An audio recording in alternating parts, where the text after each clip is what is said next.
순백의 실크 드레스가 샹들리에의 조명 아래 눈부시게 빛났지만 이서연은 마치 나부로 만든 갑옷을 입은 듯한 무게감을 느꼈다. 거울 속에 비친 자신의 모습은 완벽하게 연출된 인형과도 같았다. 겹겹이 쌓인 레이스와 정교하게 세공된 다이아몬드 티아라가 그녀의 창백한 얼굴을 더욱 도드라지게 했다. 오늘은 그녀 세진그룹의 몰락한 공주 이서연이 대한민국 재계 1위 유진그룹의 황태자 강태준과 결혼하는 날이었다. 대기실의 공기는 값비싼 꽃향기 속에서도 이상하리 많지 차가웠다. 문이 열리고 강태준이 들어섰다. 흠잡을 데 없는 턱시도를 입은 그는 빚어놓은 조각상처럼 잘생겼지만 그 눈빛에는 어떤 온기도 담겨있지 않았다. 그는 서연에게 다가와 의례적인 미소를 지었다. 준비 다 됐나 보군. 하객들이 기다리고 있어. 그의 목소리는 결혼을 앞둔 신랑의 설렘이 아닌 중요한 계약을 마무리 짓는 경영자의 냉철함만을 담고 있었다.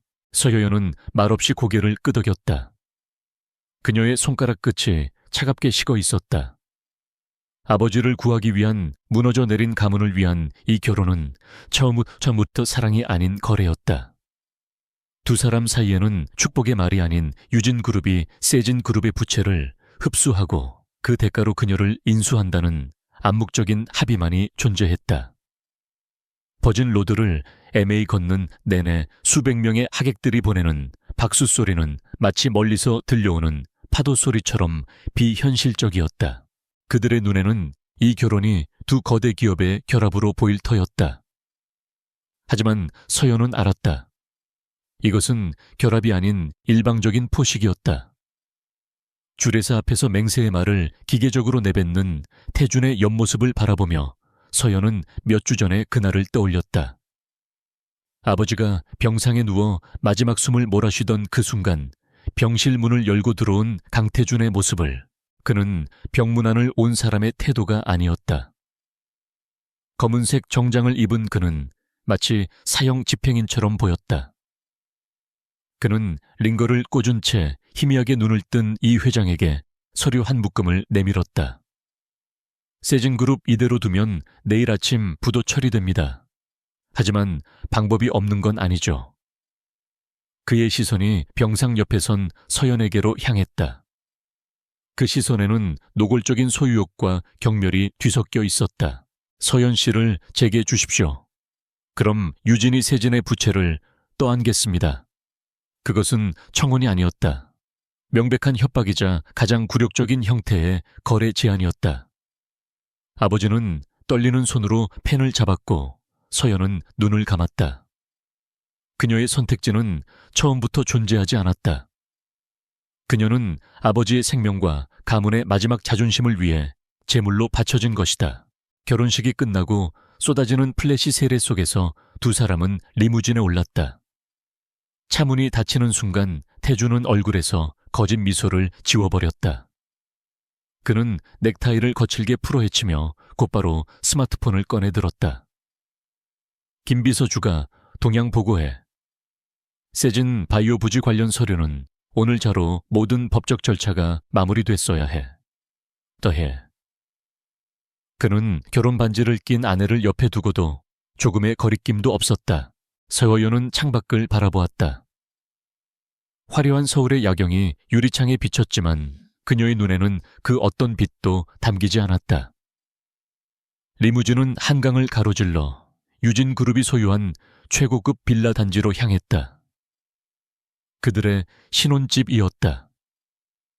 하지만 서연에게는 그저 더 화려하게 치장된 감옥일 뿐이었다.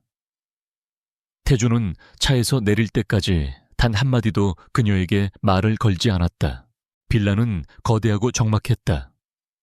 수십억을 호가하는 예술 작품들이 벽을 채우고 있었지만 집 안에는 사람의 온기라고는 찾아볼 수 없었다. 사용인들조차 보이지 않았다. 태준이 재킷을 벗어 소파에 아무렇게나 던지며 말했다. 이 쇼도 이제 끝났군. 이서연 씨 착각하지 않는 게 좋을 거야. 그는 크리스털 잔에 위스키를 따르며 비웃음을 흘렸다. 이 결혼은 철저한 비즈니스일 뿐이야. 당신은 유진그룹의 안주인이라는 타이틀을 얻었고 나는 당신네 가문이 움켜쥐고 있던 마지막 알짜배기 땅을 손에 넣어줬지. 공평한 거래 아닌가.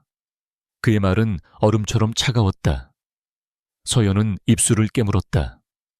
그녀의 아버지가 마지막까지 지키려 했던 세진그룹의 미래가 걸린 바이오 연구단지 부지. 그것이 태준의 진짜 목적이었다. 서연이 무어라 대답하기도 전에 현관의 벨이 울렸다. 태준의 입가에 기묘한 미소가 번졌다.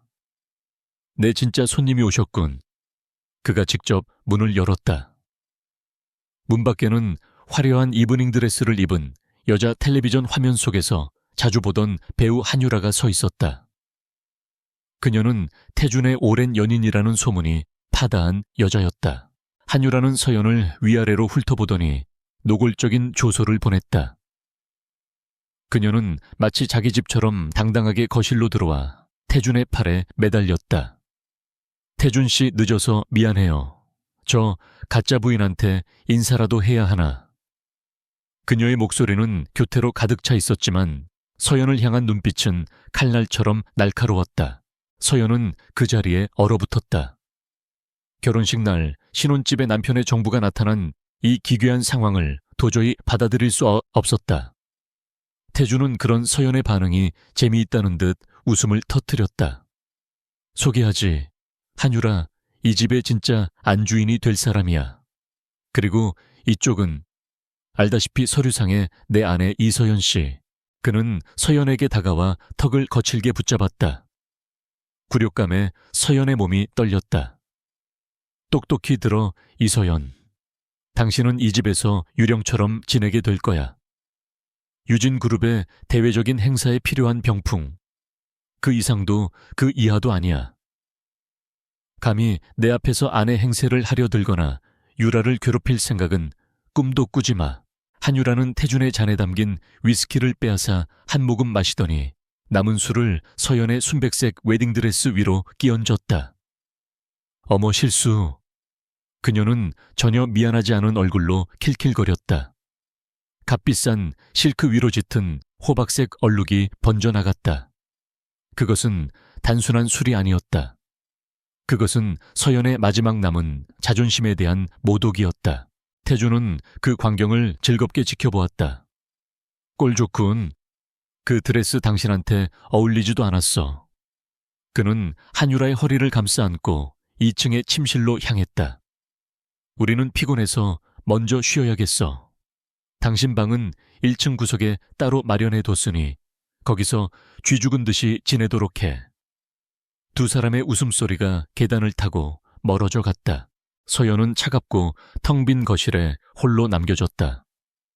위스키에 젖은 드레스가 축축하게 몸을 감쌌다. 그녀는 비틀거리며 거실 중앙의 대리석 기둥에 기댔다. 눈물이 쏟아질 것 같았다. 배신감, 수치심, 그리고 모든 것을 잃었다는 절망감이 그녀의 심장을 얼음 송곳처럼 꿰뚫었다. 아버지는 모든 것을 잃었고 자신은 이 지옥 같은 감옥에 갇혔다. 그녀는 바닥에 주저앉았다. 얼마나 시간이 흘렀을까. 2층에서 간헐적으로 들려오는 불쾌한 웃음소리가 그녀의 귀를 파고들었다. 서연은 천천히 고개를 들었다. 그녀의 눈동자는 더 이상 슬픔으로 젖어 있지 않았다. 눈물은 이미 말라버렸다. 대신 그 자리에는 모든 것을 불태워버릴 듯한 차갑고도 맹렬한 분노가 타오르고 있었다. 강태준, 한유라, 그리고 유진그룹. 그들은 그녀에게서 모든 것을 빼앗고 그녀를 조롱하며 짓밟았다. 그들은 그녀가 눈물이나 흘리며 무너질 줄 알았을 것이다.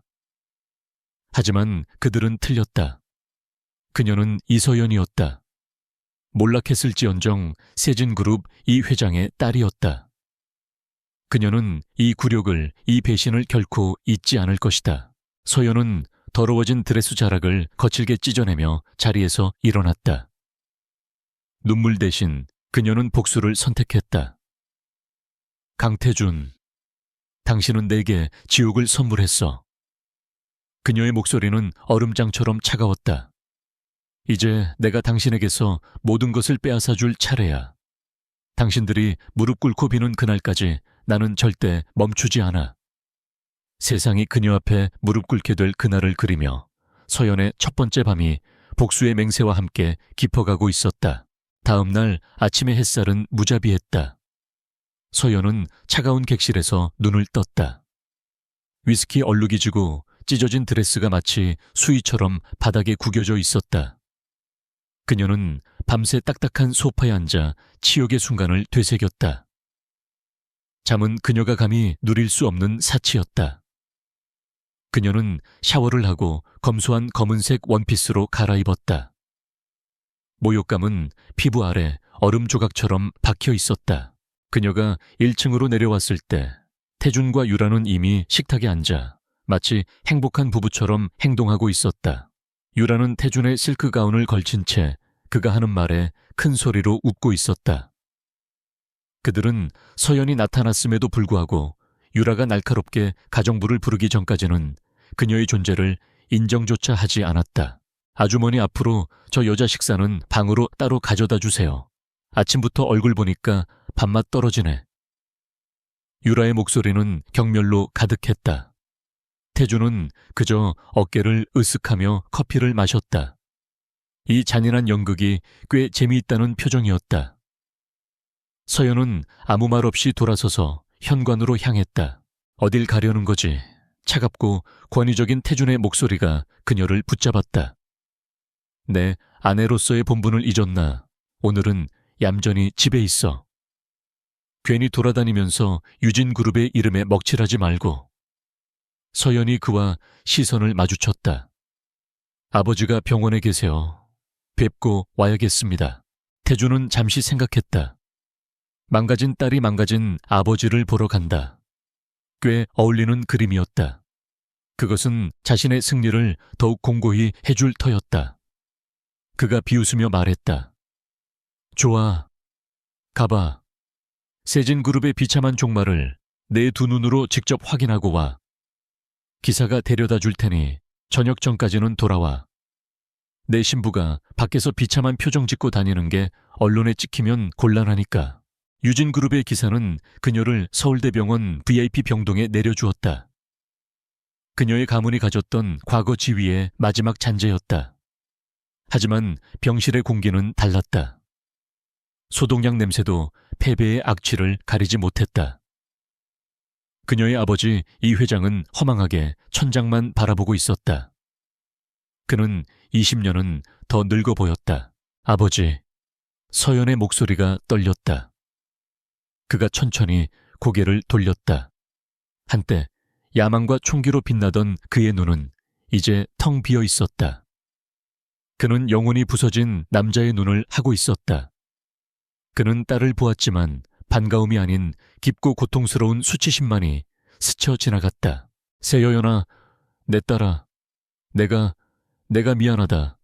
내가 모든 걸 망쳤어. 내가 너를 팔아넘겼다. 그의 목소리가 갈라지며 끊겼다. 그는 차마 딸의 얼굴을 마주보지 못하고 고개를 돌렸다.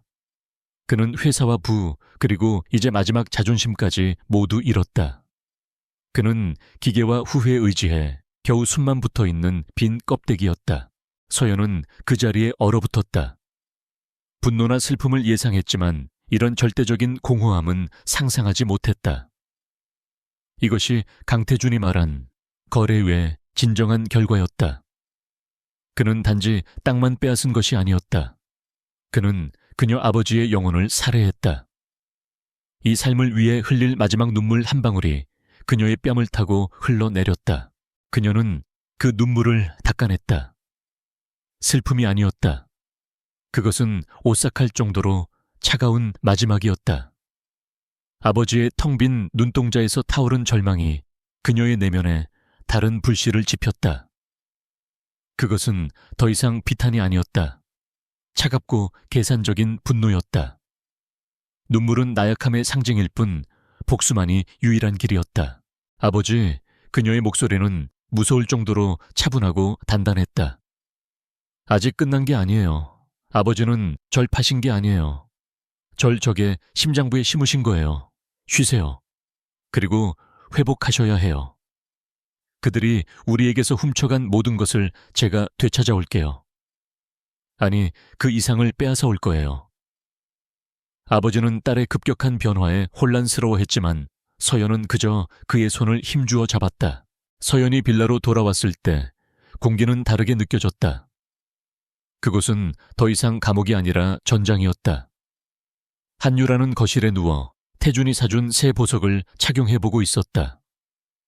그녀는 돌아온 서연을 보며 비웃었다. 어머, 묘지에서 돌아오셨네. 파산한 내 아버지는 좀 어떠셔? 서연은 유라를 마치 공기처럼 무시하며 그대로 지나쳤다.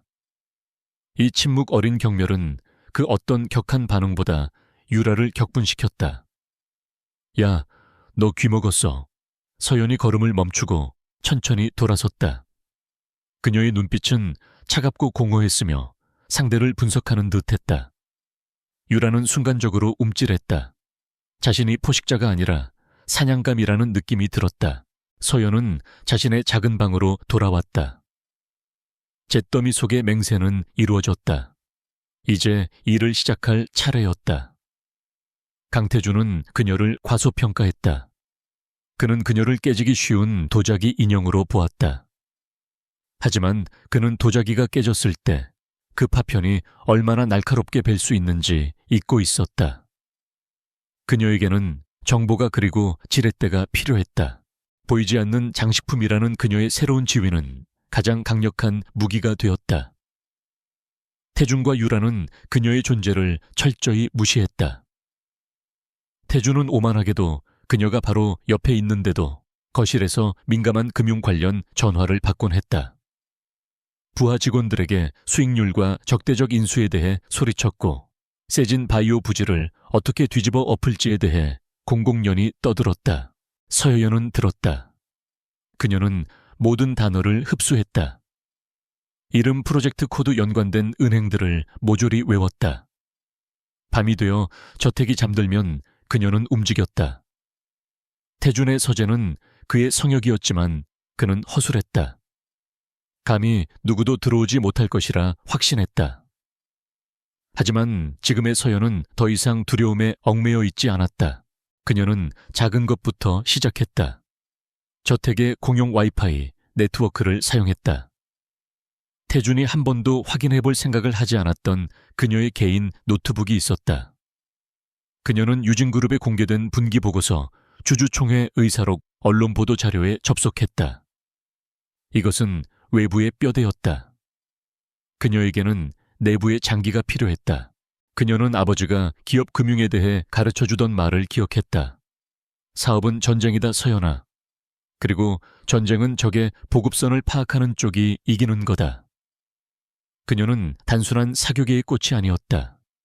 그녀는 와튼스쿨에서 경제학 학위를 받았다. 태준과 그의 아버지는 그것을 신부 수업용 학위쯤으로 치부해버렸다. 그들은 어리석었다. 어느 날 밤 기회가 찾아왔다. 태준이 서재에서 법무팀과 오만한 회의를 가졌다. 그들이 떠난 후 그는 유라와 함께 심야의 축하 파티를 즐기러 나갔다.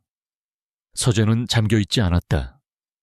공기 중에는 여전히 값비싼 시가 향이 남아있었다. 서연은 안으로 스며들었다. 불을 켜지 않고 휴대전화 불빛에만 의지했다. 그의 메인 컴퓨터를 건드릴 배짱은 없었다. 대신 그녀는 그의 책상을 살폈다. 서류들이 흩어져 있었다. 그 중에는 세진 바이오 부지 개발 제안서 초안이 있었다. 프로젝트 키메라라고 적혀 있었다. 그녀는 재빨리 휴대전화로 핵심 페이지들을 촬영했다. 재무 예상치, 토지 이전에 관여된 유령 회사들의 목록, 그리고 주요 대출 기관의 이름, 블루크레스트 캐피털. 유진그룹에 공개된 계열사 중에서는 들어본 적이 없는 이름이었다. 이것이 첫 번째 실마리였다. 그녀는 방으로 돌아왔다. 심장이 두려움이 아닌 아드레날린으로 격렬하게 뛰었다. 그녀는 즉시 블루크레스트 캐피털을 조사하기 시작했다. 케이맨 제도에 등록된 사모펀드였다. 전형적인 페이퍼 컴퍼니였다. 태준은 이런 식으로 돈을 움직이고 있었고 유진그룹의 공식 장부에 잡히기 전에 수익을 빼돌리고 있을 가능성이 높았다. 서연은 어둠 속에서 미소 지었다. 차갑고 날카로운 미소였다. 강태준은 잔인할 뿐만 아니라 탐욕스럽고 부주의했다. 그는 자기 자신의 회사 돈을 횡령하고 있었다. 이것이 그녀가 찾던 약점이었다. 이 결혼은 배신으로 시작되었지만 역설적이게도 그녀에게 그의 부패를 가장 가까이서 지켜볼 수 있는 특등석을 제공했다. 그녀는 모든 것을 꼼꼼하게 기록하기 시작했다. 파일들을 암호화하여 태준이 절대 찾을 수 없는 클라우드 서비스에 저장했다. 그녀는 조각 하나하나 자신만의 무기고를 채워가고 있었다. 세상은 그녀를 눈물 흘리는 신부패배한 희생자로 보았다. 하지만 그들은 복수자가 이미 성문 안에 들어와 칼을 갈고 있다는 사실을 전혀 알지 못했다. 블루크레스트 캐피털이라는 유령 회사의 발견은 서연에게 첫 번째 실마리를 제공했지만 그것만으로는 부족했다. 그것은 강태준의 개인적인 탐욕을 증명할 뿐 유진그룹이라는 거대한 성을 무너뜨릴 수는 없었다. 그녀에게는 성 내부의 지도가 그리고 가능하다면 성문을 열어줄 내부자가 필요했다. 그녀는 유령 신부라는 자신의 위치를 이용해 저택 내부를 자유롭게 돌아다니며 정보를 수집했다. 강태준은 서연을 철저히 무시했지만 그의 오만함은 치명적인 약점이었다. 그는 서재의 문을 잠그지 않았고 그의 노트북은 종종 거실 테이블 위에 방치되었다. 서연은 그가 자리를 비운 짧은 틈을 이용해 그의 일정표와 이메일 수신 목록을 훑어보았다. 그녀는 컴퓨터를 해킹할 능력은 없었지만 화면에 떠있는 이름과 제목만으로도 충분한 정보를 얻을 수 있었다. 그녀의 눈에 반복적으로 띄는 이름이 있었다. 민병철 전무. 강태준이 보낸 메일의 어조는 노골적인 경멸로 가득했다. 그 늙은 여우, 선대 회장님의 유물, 중공업 부문에서 조용히 은퇴나 할 것이지. 서연은 즉시 민병철이라는 인물에 대해 조사하기 시작했다. 그는 유진그룹의 창업주이자 강태준의 할아버지와 함께 회사를 일군 개국공신이었다. 민병철은 현재 수익성이 낮은 유진 중공업 부문을 맡고 있었다. 명백한 좌천이었다. 그는 강태준의 공격적인 금융 및 인수합병 전략에 공개적으로 반대 의사를 표명했던 유일한 임원이었다.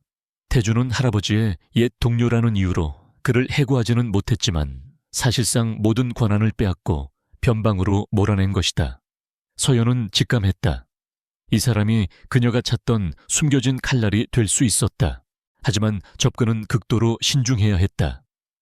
민병철은 노련한 경영인이었고 강태준의 아내가 갑자기 접근한다면 즉시 함정이라고 의심할 터였다.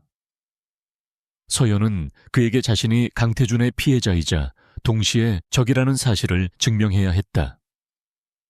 그녀는 민 전무의 동선과 습관을 파악하기 시작했다. 그는 주말마다 특정 사립도서관의 고전, 구디엔 열람실을 찾는다는 것을 알아냈다. 동시에 서연은 두 번째 계획을 실행에 옮겼다. 복수를 위해서는 돈이 필요했다. 강태준의 재산이 아닌 그녀 자신만의 비밀 자금, 즉 전쟁 자금이 필요했다. 그녀에게는 돌아가신 어머니가 남긴 작은 비자금이 있었다.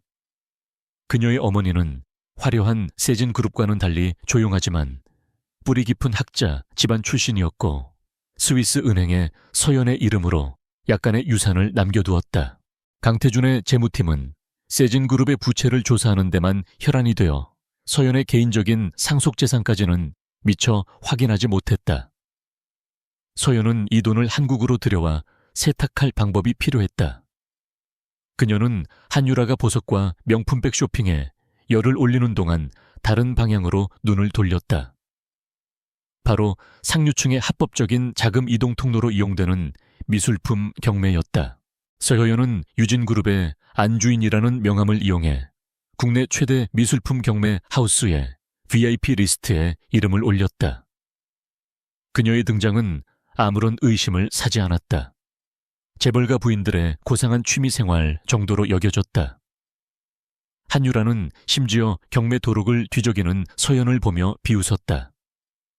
그림 따위가 무슨 소용이야. 다이아몬드처럼 빛나기를 해. 아니면 현금처럼 쓸 수 있기를 해. 서연은 그 조롱에 대꾸하지 않았다. 그녀는 곧 열릴 서울 옥션의 메이저 경매에 참석했다. 그곳에서 그녀는 눈에 띄지 않는 중견 작가의 추상화 한 점에 조용히 응찰했다.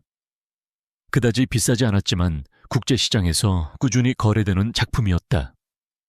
그녀는 스위스 계좌에서 송금하여 작품을 낙찰받았다. 그녀의 첫 번째 자금 세탁이 성공적으로 이루어졌다. 이제 민 전무를 만날 차례였다. 그녀는 주말 아침 민 전무가 자주 찾는 사립도서관으로 향했다. 그녀는 가장 평범하고 수수한 옷을 입었다. 화려한 유진그룹의 안주인이 아닌 지적인 학생처럼 보였다. 고전 열람실은 무겁고 조용했으며 오래된 책 냄새가 났다. 민 전무는 창가 자리에 앉아 두꺼운 역사서를 읽고 있었다.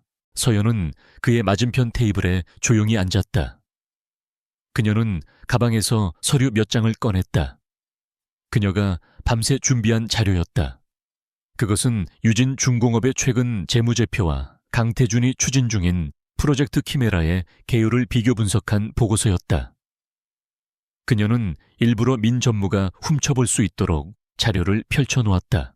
민 전무의 시선이 잠시 그녀의 서류에 머물렀다. 그의 눈썹이 미세하게 꿈틀거렸다. 유진 중공업의 내부 데이터와 키메라라는 코드네임. 이것은 외부인이 알 수 없는 정보였다. 그가 고개를 들어 서연을 바라보았다. 서연은 그와 눈을 맞추며 조용히 입을 열었다. 전무님, 유진그룹의 뿌리가 썩어 들어가고 있습니다. 민병철은 노련한 사람이었다. 그는 놀라움을 감추고 주변을 살폈다. 열람실에는 아무도 없었다. 그는 낮은 목소리로 대답했다. 당신은 강태준 회장의 부인 아니오. 이런 위험한 장난을 치는 목적이 뭐지? 그의 눈빛은 날카로운 얼음, 송곳 같았다. 서연은 흔들리지 않았다. 저는 강태준의 아내가 아닙니다. 저는 그가 모든 것을 빼앗아간 세진그룹의 이서연입니다. 그녀는 자신의 노트북을 열어 그에게만 보이도록 화면을 돌렸다. 화면에는 블루크레스트 캐피털의 법인 등기부 등본과 자금 흐름도가 떠 있었다. 강태준이 세진 바이오 부지를 담보로 불법 대출을 일으키고 그 자금을 이 유령 회사로 빼돌리고 있는 정황 증거였다. 민 전무의 얼굴이 하얗게 질렸다. 그는 강태준이 무모하다고는 생각했지만 이 정도로 부패했을 줄은 몰랐다. 이것은 회사를 사유화하는 것을 넘어 명백한 횡령이자 배임이었다. 그는 서연을 다시 바라보았다. 그녀의 눈에는 눈물이 아닌 강철 같은 의지가 서려 있었다. 이 젊은 여성은 장난을 치는 것이 아니었다. 이것을 내게 보여주는 이유가 뭐지? 내가 당신을 도울 거라고 생각하나? 민 전무가 물었다. 서연은 노트북을 닫았다. 도움을 청하는 것이 아닙니다. 거래를 제안하는 것입니다. 전무님은 선대 회장님께서 피땀으로 일군 유진그룹을 지키고 싶어 하십니다. 저는 강태준을 끌어내리고 제 가문의 명예를 되찾고 싶습니다. 그녀는 자리에서 일어났다. 저는 강태준의 가장 가까운 곳에 있는 유령입니다. 저는 그가 눈치채지 못하는 정보를 계속 캐낼 수 있습니다. 전무님은 제게 내부의 방패막과 정확한 정보의 진위를 확인해 주십시오. 그녀는 작은 USB 하나를 테이블 위에 올려놓았다. 오늘 제가 보여드린 자료의 원본입니다. 결정은 전무님께서 하십시오. 서연은 도서관을 빠져나왔다. 그녀는 뒤를 돌아보지 않았다. 미끼는 던져졌다. 이제 민병철이 그것을 물 것인지는 그의 선택에 달렸다. 그날 밤 그녀는 익명의 암호화된 이메일 한 통을 받았다. 내용은 단 한 줄이었다. 계획을 듣고 싶소. 서연의 입가에 차가운 미소가 번졌다. 그녀의 첫 번째 동맹 숨겨진 칼날이 마침내 그녀의 손에 쥐어졌다. 강태준의 야망은 브레이크가 고장난 기관차처럼 폭주했다. 그는 블루크레스트 캐피털을 통해 세진 바이오 부지를 담보로 막대한 비자금을 확보하자마자 다음 사냥감으로 베리타스 바이오를 지목했다. 베리타스는 혁신적인 면역 항암제 후보 물질로 코스닥 시장에서 가장 뜨거운 주목을 받는 신생 기업이었다. 강태준은 이사회를 소집해 시장의 예상을 훨씬 뛰어넘는 가격으로 베리타스 바이오에 대한 적대적 인수를 공식 선언했다. 베리타스는 유진그룹의 새로운 성장 동력이 될 것입니다. 반대 의견은 받지 않겠습니다. 이사회 회의실의 공기는 얼어붙었고 강태준의 독단적인 선언에 감히 이의를 제기하는 사람은 없었다. 그는 자신의 결정에 도취해 있었다. 유진그룹의 막대한 자금력으로 작은 벤처 기업 하나를 짓밟는 것은 그에게 식은 죽 먹기처럼 보였다. 이 거대한 M&A 게임은 한유라에게도 절호의 기회였다. 그녀는 더 이상 강태준의 화려한 액세서리나 밤의 여인으로 만족할 수 없었다. 그녀는 권력을 원했다. 유진그룹 내부에서 자신의 입지를 확고히 하고 재계의 정식 플레이어로 인정받고 싶었다. 그녀는 그날 저녁 태준에게 와인을 따라주며 교태 섞인 목소리로 속삭였다. 태준 씨, 베리타스 바이오 인수가 성공하면 그 회사 운영 저한테 맡겨주시면 안 돼요. 그녀가 태준의 어깨에 손을 올렸다. 바이오 산업은 섬세한 감각이 필요해요. 제가 가진 예술적 감각이 분명 도움이 될 거예요. 태준 씨의 성공에 제가 직접 기여하고 싶어요. 그녀는 자신의 매력을 이용해 사업적 야망을 포장했다. 태준은 흥미롭다는 듯 유라를 바라보았다. 그는 유라의 야망을 꿰뚫어 보았지만 그것이 싫지 않았다. 자신의 정부가 경영 일선에 나서는 것, 그것은 그의 절대 권력을 과시하는 또 다른 방식이 될 수 있었다. 좋아, 이번 인수를 깔끔하게 마무리 짓는다면 당신에게 유진바이오의 대표 자리를 선물로 주지. 대신 실수하면 안 돼. 서연은 2층 난간의 그림자 속에서 그들의 대화를 빠짐없이 듣고 있었다. 한유라가 경영을, 서연은 실소를 금할 수 없었다. 그것은 회사를 경영하는 것이 아니라 회사를 망가뜨리겠다는 선언과도 같았다. 하지만 동시에 이것이 완벽한 기회임을 직감했다. 오만한 지휘관과 무능한 대리인, 이 조합은 재앙을 부르기에 완벽했다. 그녀는 즉시 자신의 방으로 돌아와 민병철 전무에게 암호화된 메시지를 전송했다. 베리타스 바이오, 강태준이 의존하고 있는 핵심 데이터가 필요합니다. 특히 그들이 숨기고 있는 약점. 한유라가 이 건을 통해 경영 전면에 나서려 합니다. 서연은 의도적으로 한유라의 이름을 언급했다. 민 전무 같은 원로 임원에게 근본 없는 여배우가 회사의 미래를 좌우한다는 것만큼 모욕적인 일은 없을 터였다. 민 전무의 답장은 예상보다 빠르고 냉소적이었다. 회사가 어릿광대들의 놀이터가 되어가는군. 강태준은 베리타스의 겉만 번지르르한 보고서에 속아 넘어가고 있어. 그들의 임상 이상 데이터 원본을 입수해보겠어. 분명 무언가 숨기고 있을 거요. 이사회에서도 그 약효에 대해 의구심을 품은 이가 있었지만 강태준이 묵살했지. 며칠간의 숨막히는 기다림이 이어졌다. 서연은 저택에서 완벽한 유령처럼 행동했다. 그녀는 정원을 가꾸고 고요히 책을 읽었다. 한유라는 이미 자신이 유진바이오의 대표가 된 것처럼 행동하며 값비싼 사무용 가구를 주문하고 있었다. 강태준은 연일 언론을 통해 유진그룹의 바이오 산업 진출에 대한 청사진을 떠들썩하게 발표했다. 마침내 민 전무로부터 파일이 도착했다. 그것은 유진그룹 내부 감사팀조차 접근하지 못한 베리타스 바이오의 임상 이상 원본 데이터 파일이었다. 강태준이 이사회에서 승인받은 요약 보고서에는 신약 후보 물질의 성공률이 85%에 달하며 기존 치료제보다 월등한 효과를 보인다고 명시되어 있었다. 하지만 원본 데이터는 끔찍한 진실을 담고 있었다. 실제 성공률은 30% 미만이었으며 실험 참가자 중 상당수에게서 심각한 간 독성 부작용이 발견되었다.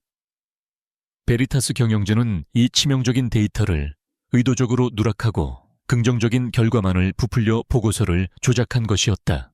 강태준은 이 사기성 보고서 하나만 믿고 수조 원의 그룹 자금을 쏟아부어 주가 조작에 공범이 되려 하고 있었다.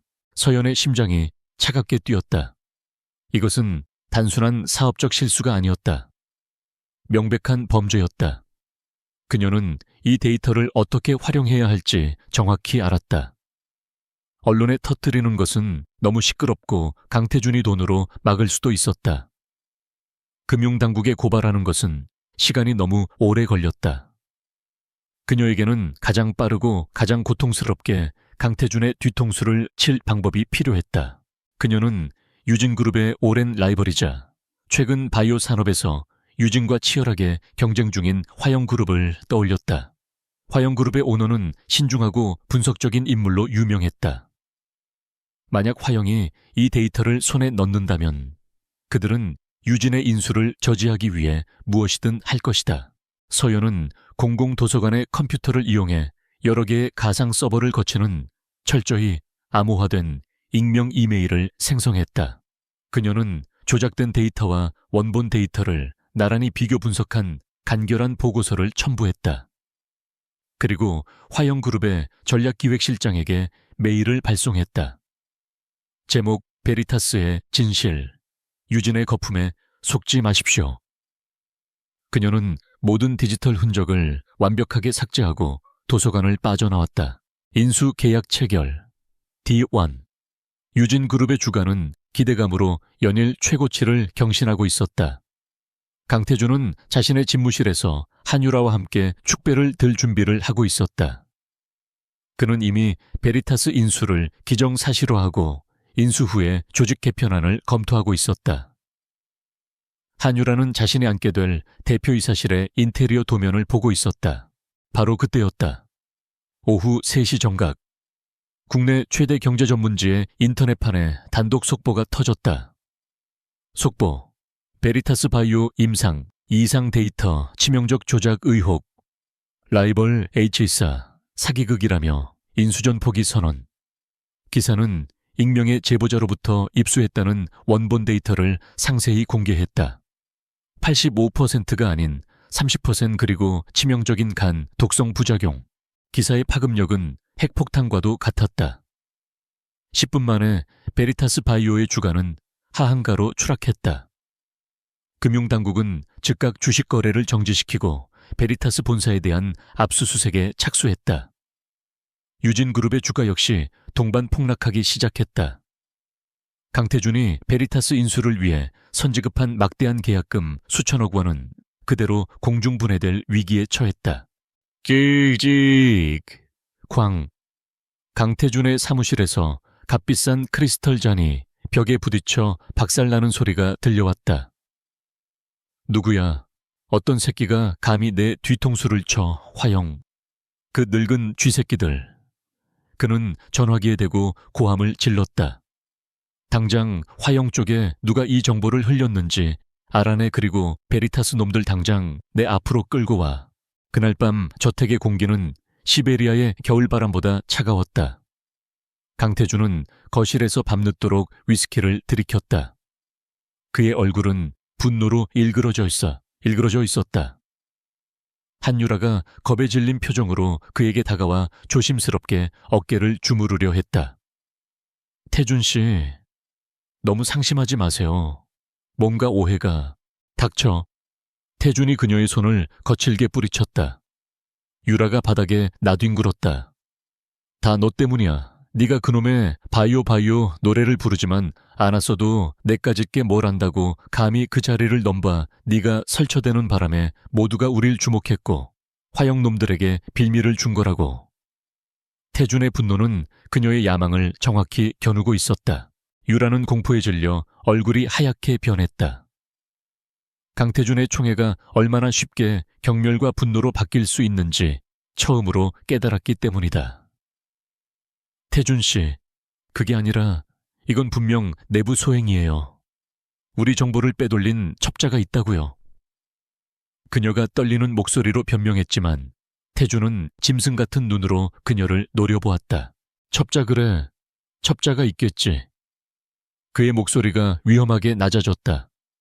당장 내 눈앞에서 꺼져. 그리고 그 첩자 네가 직접 찾아내. 네가 이 사다를 만들었으니 네가 수습해. 만약 못 찾으면 네가 그 책임을 전부 지게 될 줄 알아. 그의 협박에 유라는 울음을 터뜨리며 비틀거리듯 방을 뛰쳐나갔다. 서연은 2층 난간의 어둠 속에서 그 모든 광경을 조용히 지켜보고 있었다. 그녀는 태준이 가장 아끼는 고유한 설경 액수외증, 이 담긴 그림 앞에 서 있었다. 유진그룹이라는 견고한 성에 첫 번째 균열이 생겼다. 강태준은 분노에 눈이 멀어 엉뚱한 곳을 의심하고 있었고, 한유라는 공포에 질려 무너져 내렸다. 그리고 그 모든 혼돈의 중심에서 서연은 단 한 방울의 피도 손에 묻히지 않고 첫 번째 승리를 거두었다. 그녀는 조용히 자신의 방으로 돌아와 스위스 은행의 잔고를 확인했다. 그녀가 미술품 경매에서 사들였던 그림이 이번 바이오 사태의 혼란을 틈타 조용히 해외 컬렉터에게 되팔렸고, 그녀의 전쟁 자금은 몇 배로 불어나 있었다. 이제 다음 단계를 준비할 시간이었다. 베리타스 바이오 사태의 후폭풍은 거셌다. 강태준의 저택은 얼음장처럼 차가웠다. 그의 분노는 저택 전체의 공기를 짓눌렀고 집안의 모든 사용인들은 숨을 죽였다. 그는 밤낮으로 전화기에 대고 고함을 질렀고 이사회의 임원들을 닥달했으며 실패의 책임을 물을 희생양을 찾느라 혈안이 되어 있었다. 한유라는 그의 분노를 피하기 위해 거의 모습을 드러내지 않았다. 서연에게 있어 이 혼돈은 완벽한 연막이었다. 강태준이 외부의 적과 내부의 배신자를 찾느라 광분하는 동안 그의 발밑에서 조용히 움직이는 그림자를 주시하는 사람은 아무도 없었다. 베리타스 사태는 단순한 손실이 아니었다. 그것은 강태준의 리더십에 대한 유진그룹 내부의 신뢰에 첫 번째 균열을 낸 서연의 완벽한 전략적 승리였다. 이제 단순한 방해 공작에서 벗어나 적의 영토를 잠식할 때가 되었다. 그녀는 사장에서 미술품 경매를 통해 완벽하게 세탁하고 몇 배로 불린 스위스 계좌의 자금을 움직이기 시작했다. 그녀는 평범한 개인 투자자로 움직일 수 없었다. 그녀에게는 그녀의 정체를 숨겨줄 법적 실체, 즉 유령 아바타가 필요했다. 서연은 암호화된 통신망을 통해 취리히의 한 부치크 로펌과 접촉했다. 이 로펌은 고객의 익명성을 철저히 보장하며 거액의 민감한 자산을 관리하는 것으로 유명했다. 그녀의 지시는 간결하고 명확했다. 스위스 법에 따라 최고 수준의 익명성이 보장되는 투자 펀드를 설립할 것. 펀드의 이름은 아리아드네 투자 펀드, 아리안네 인베스먼트 펀드, 로이팜으로 정해졌다. 미노타우로스를 가둔 미궁 속에서 테수스에게 탈출할 실을 건네준 공주. 서연은 강태준이라는 괴물이 갇힌 유진그룹이라는 미궁을 무너뜨릴 실타래를 쥐기로 결심했다. 펀드는 여러 겹의 대리인과 신탁 구조 뒤에 철저히 가려졌다. 아리아드네 펀드의 첫 번째 목표는 유진그룹의 화려한 주력 계열사인 유진전자가 아니었다. 서연은 강태준이 간과하고 있거나 혹은 자신의 비자금 창구로 이용하기 위해 의도적으로 쥐어짜고 있는 자회사들을 노렸다. 그녀가 주목한 곳은 유진물류와 유진건설이었다. 이 두 회사는 그룹의 핵심 현금 흐름을 담당했지만 강태준의 무리한 자금 요구로 인해 만성적인 저평가 상태에 시달리고 있었다. 강태준은 이 회사들의 수익을 빼내 블루크레스트 캐피털 같은 유령 회사로 옮기느라 바빴다. 회사의 설비 투자는 뒷전이었고 소액 주주들의 불만은 극에 달해 있었다. 아리아드네 펀드는 시장에 눈에 띄지 않게 아주 조용히 유진물류와 유진건설의 주식을 매집하기 시작했다. 의무 공시 기준을 넘지 않는 선에서 하지만 의미 있는 의결권을 확보할 수 있을 만큼의 지분이었다. 아리아드네 펀드가 디지털 그림자 속에서 움직이는 동안 이소연은 서울 상류층 사교계라는 눈부신 빛 속에서 활동했다.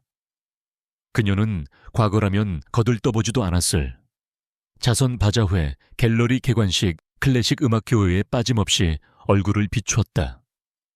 그녀는 강태준과 한유라의 스캔들 속에서 상처 입고 조용히 문화생활에 전념하는 비운의 재벌가 안주인이라는 완벽한 가면을 쓰고 있었다. 다른 재벌가 부인들은 그녀를 환영했다. 그들은 서연을 동정했고 전혀 위협적이지 않다고 판단했다. 동정심은 사람들의 입을 쉽게 열었다. 어머, 서연 씨, 요즘 강 회장 때문에 마음고생이 많겠어. 우리 남편이 그러는데 이번 베리타스 건으로 강 회장이 이사회에서 입지가 많이 좁아졌다고 하더군. 한 중견그룹의 사모님이 티케이크를 집으며 은밀하게 속삭였다. 서연은 그저 슬픈 미소를 지으며 고개를 끄덕일 뿐이었다. 남편 일은 제가 잘 몰라서요. 저는 그저 그림 보면서 마음을 다스릴 뿐이에요. 그녀의 연약한 대답은 그들의 경계심을 완전히 무너뜨렸다. 그들은 서연 앞에서 온갖 고급 정보들을 쏟아냈다. 태양은행의 김 사장이 유진그룹의 신용대출 한도를 축소하려 한다는 것, 박 의원이 강태준의 독단적인 경영에 대해 비공개적으로 비판했다는 것, 이것은 단순한 가십이 아니었다. 재계의 권력 지도를 그릴 수 있는 최고급 금융 정보였다. 서연은 누가 강태준의 동맹인지, 누가 그의 적인지, 그리고 누가 그의 몰락에 베팅할 준비가 되어 있는지를 정확히 파악했다. 그녀는 그 모든 정보를 기억하고 밤마다 암호화된 파일에 꼼꼼히 정리했다. 그녀는 비둘기로 위장한 매였다. 사교계에서 얻은 정보는 아리아드네 펀드의 투자 전략에 즉각 반영되었다. 태양은행이 유진건설의 대출을 압박하고 있다는 정보를 입수하자마자 그녀는 유진건설의 주가가 더 하락할 것을 예측했고 정확한 저점에서 추가 매수를 지시했다. 그녀는 사회적 정보망과 금융 공격을 완벽하게 연계시키고 있었다. 민병철 전무는 여전히 그녀의 가장 중요한 내부 자산이었다. 그는 베리타스 사태 이후 강태준의 감시가 심해졌음에도 불구하고 보안 메시지를 통해 내부 동향을 보고해왔다. 강 회장이 베리타스 손실을 메우기 위해 중공업의 차세대 엔진 개발 자금을 전용하려 하오. 선대 회장님의 유산이 통째로 무너질 판이오. 원로 임원들의 분노가 하늘을 찌르고 있어. 서연은 그에게 단호하게 답했다. 아직 때가 아닙니다. 움직이지 마십시오. 모든 증거를 문서화하십시오. 원로분들께는 인내심을 가지라고 전하십시오. 그녀는 동시에 아리아드네 펀드를 통해 유진 중공업의 주식도 소량 매입하도록 지시했다. 이는 민 전무와 그의 세력에게 보내는 우리는 당신들을 지지한다는 상징적인 신호였다. 강태준은 눈앞에 불을 끄느라 자신의 성곽 토대가 무너지는 것을 알아채지 못했다. 그의 신경은 온통 한유라에게 쏠려 있었다. 베리타스 사태로 인해 그녀의 야망은 좌절되었고 태준은 이제 그녀를 경멸의 시선으로 바라보기 시작했다. 그는 유라에게 내부 유출자를 찾아내라고 윽박질렀다. 반드시 우리 내부자 소행이야. 원본 데이터에 접근할 수 있는 놈. 유라가 절박하게 외쳤다. 자신의 가치를 증명하고 태준의 총애를 되찾기 위해 그녀는 필사적으로 범인을 찾아야 했다. 당신을 싫어하고 구시대적인 생각을 가진 사람, 이를테면 그녀의 의심은 태준이 평소 늙은 여우라 부르며 경멸하던 단 한 사람에게로 향하기 시작했다. 바로 민병철 전무였다. 민병철, 그 이빨 빠진 늙은이가 감히 태준은 코웃음 쳤다. 그에게는 그럴 배짱도 능력도 없어. 강태준의 오만함은 그의 눈을 멀게 했다. 그는 자신이 내쫓은 늙은 임원과 자신이 무시하는 아내가 자신에게 칼을 겨눌 수 있으리라고는 상상조차 하지 못했다.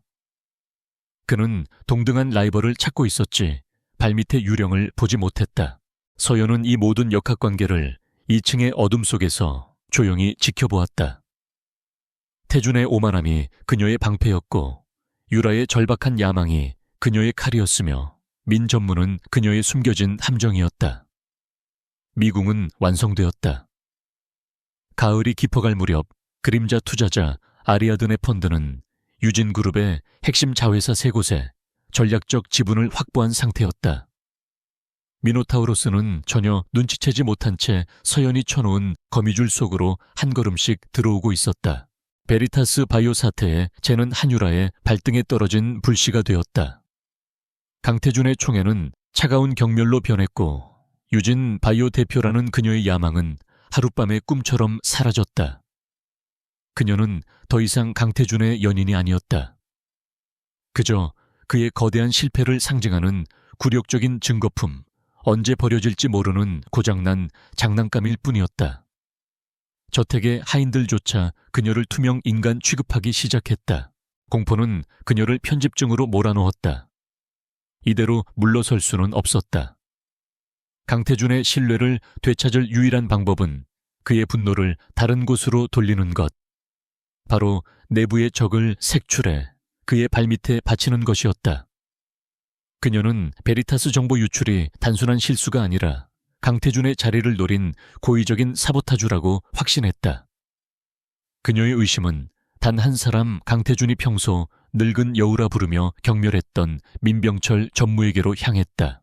한유라는 자신의 마지막 남은 돈과 인맥을 총동원했다. 그녀는 은퇴한 경찰 출신의 사립탐정을 고용했다. 돈은 얼마든지 줄게요. 민병철 전무, 그 늙은이의 모든 것을 캐내세요. 누구를 만나는지, 어디서 술을 마시는지, 심지어 밤에 몰래 회사에 나오는지까지 전부 다요. 강 회장님을 배신할 증거를 찾아내란 말이에요. 그녀의 목소리는 히스테릭했다. 탐정의 조사는 생각보다 싱거웠다. 민병철은 모범적인 임원이었다. 그의 사생활은 깨끗했고 그의 동선은 집과 회사 그리고 가끔 들르는 단골 술집이 전부였다. 하지만 한유라는 포기하지 않았다. 뭔가 있을 거야. 더 깊이 파쳐. 절박함은 그녀의 눈을 멀게 했다. 마침내 탐정이 쓸만한 사진 몇 장을 가져왔다. 사진 속 민 전무는 한 호텔배에서 유진그룹의 또 다른 원로 임원과 심각한 표정으로 술잔을 기울이고 있었다. 또한 그가 주말 밤늦게 유진 중공업 사무실에 들어가는 모습도 찍혔다. 이것들은 모두 민 전무의 일상적인 업무와 동료와의 만남이었지만 한유라의 편집증적인 시선 속에서 이 증거들은 반역의 모의로 둔갑했다. 그녀는 이 결정적 증거를 들고 밤늦게 강태준의 서재로 뛰어들었다. 그는 베리타스 사태로 인한 자금난을 해결하기 위해 은행권과 골치 아픈 통화를 막 끝낸 참이었다. 그의 신경은 날카로운 유리 조각처럼 곤두서 있었다. 태준 씨, 잡았어요. 내가 그 쥐새끼를 잡았다고요. 한유라가 흥분해서 소리쳤다.